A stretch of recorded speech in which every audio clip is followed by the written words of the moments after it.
In the sands of North Africa in the 14th century, a child was born who would one day shape the way we understand history, society, and even the future itself. His name was Ibn Khaldun, and though his name is less familiar to many compared to Aristotle, Plato, or Confucius, his contributions to human thought are no less profound. He lived in turbulent times, through plagues, political intrigue, and the rise and fall of dynasties. And yet, from within the chaos of his world, he discovered patterns that revealed how societies grow, thrive, and eventually decline. Long before the word sociology existed, Ibn Khaldun had already laid the foundations for it. Long before economics was considered a science, he had already analyzed its principles. And centuries before historians thought about the deeper forces shaping history, he had already uncovered them. Ibn Khaldun did not merely write history, he invented a science of history. He gave us a framework that explained not just what happened in the past, but why it happened, and how those same forces would continue to shape the future. Today, more than 600 years later, his masterpiece, the Muqaddimah, still resonates with power, foresight, and truth. It's no wonder many scholars call him the father of sociology, the father of historiography, and even the first economist. But who was this man? How did he come to see truths about human society that others missed? And more importantly, why should we, living in the 21st century, care about the wisdom of a man who lived so long ago? To answer this, let us begin with the story of his life, because Ibn Khaldun's ideas cannot be separated from the trials he endured. He was born in 1332 in Tunis, into a wealthy and scholarly Andalusian family. His ancestors had once lived in Seville in Spain, but like many Muslim families, they fled when Christian armies advanced in the Reconquista. By the time of Ibn Khaldun's birth, his family had settled in North Africa, where they held positions of influence and prestige. From the very beginning, Ibn Khaldun was immersed in learning. He memorized the Quran as a boy, studied law, philosophy, mathematics, and literature. He was trained in the Islamic sciences and also exposed to the works of Greek philosophers like Aristotle. His education was as broad as it was deep, and by the time he was a young man, he had the makings of both a scholar and a statesman. But the world around him was not peaceful. The 14th century was a time of chaos in North Africa. Rival dynasties battled for control, conspiracies were constant, and allegiances shifted like the desert sands. Ibn Khaldun, ambitious and talented, entered politics at a young age. But this path would bring him as much trouble as it did success. He served various rulers in Tunis, Fez, and Granada, often as a secretary, judge, or diplomat. But his sharp mind and independence of spirit also made him enemies. At times, he was imprisoned, accused of betrayal, or forced into exile. At one point, he even withdrew completely from politics and lived in a small fortress in Algeria, cut off from the intrigues of the world. And it was there, in solitude, that he began to write the work that would secure his legacy forever, the Muqaddimah, or the Introduction. Originally, this was meant as a preface to a larger history of the world he planned to write. But this introduction became so extraordinary, so revolutionary, that it outshone everything else. In it, Ibn Khaldun asked questions few historians had ever dared to ask. Instead of simply recording events, the battles, the kings, the dates, he asked, why do events happen the way they do? Why do dynasties rise, reach their peak, and then collapse? Why do societies flourish, only to decay over time? Why do civilizations follow patterns, almost like living organisms, being born, maturing, and eventually dying? To answer these questions, he looked beyond surface events and tried to uncover the deeper forces at work. One of his most famous concepts is called asabiyya, often translated as social cohesion or group solidarity. Ibn Khaldun observed that strong group unity was the key force behind the rise of civilizations. For example, nomadic tribes, bound together by blood ties, shared struggles, and a spirit of toughness, often had strong asabiyya. This unity allowed them to conquer and build empires. But as these tribes settled into cities and enjoyed wealth, luxury, and ease, their unity weakened. Selfishness grew, loyalty declined, and the people became soft. Over time, their asabiyya faded, and with it, their power. Then, another group, still united and tough, would rise and replace them. Ibn Khaldun saw history not as a random series of events, but as a cycle. Dynasties rose with strong cohesion, thrived in their prime, and then declined as unity gave way to decadence.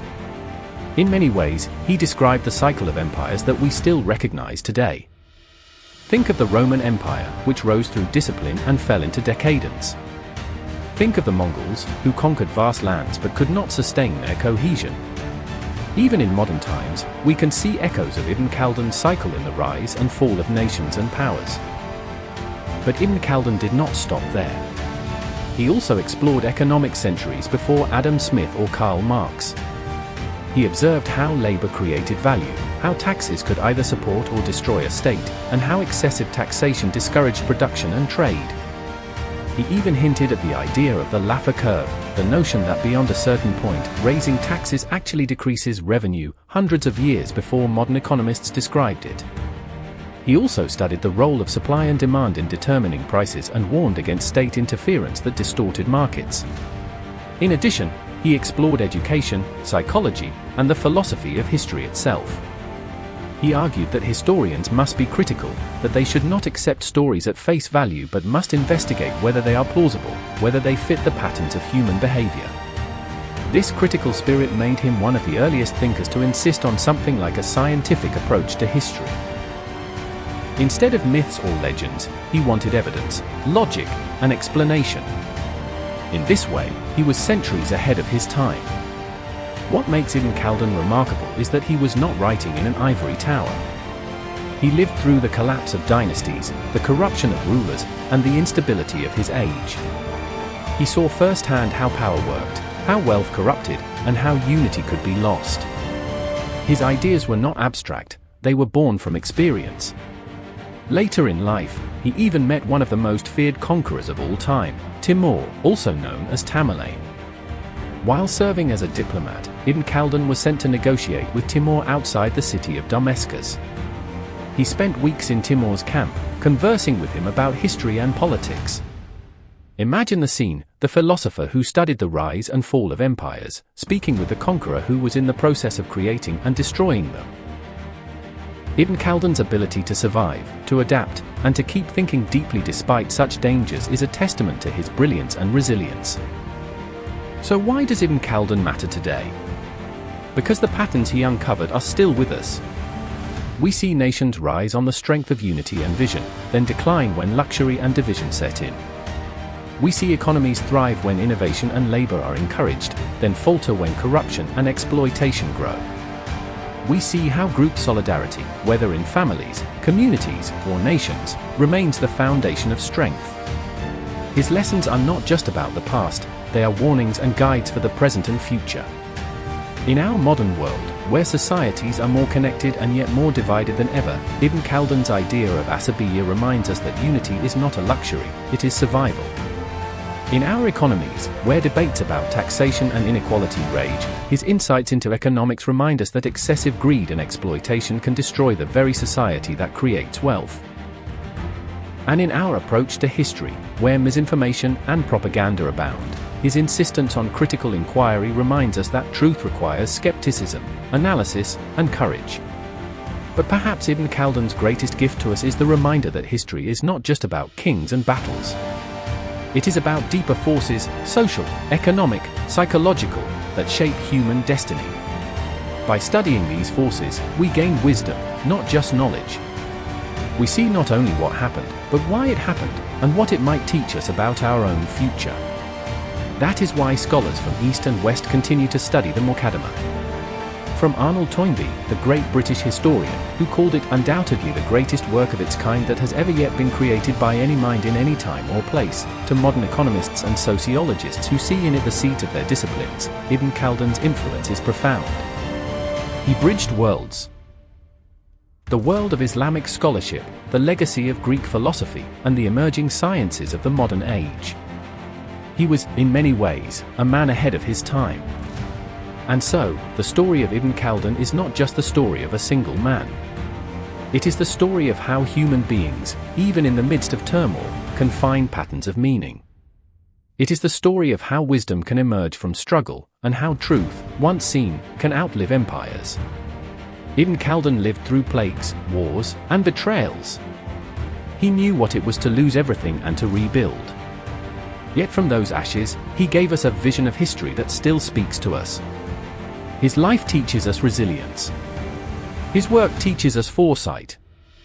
His ideas teach us humility, reminding us that no power lasts forever, and no society is exempt from the laws of rise and fall. But his hope, implicit in his analysis, is that by understanding these laws, we might act more wisely, preserve our unity, strengthen our societies, and perhaps avoid the mistakes of the past. So the next time you hear the word history, think not just of dates and names, but of Ibn Khaldun, who taught us to see history as a living science.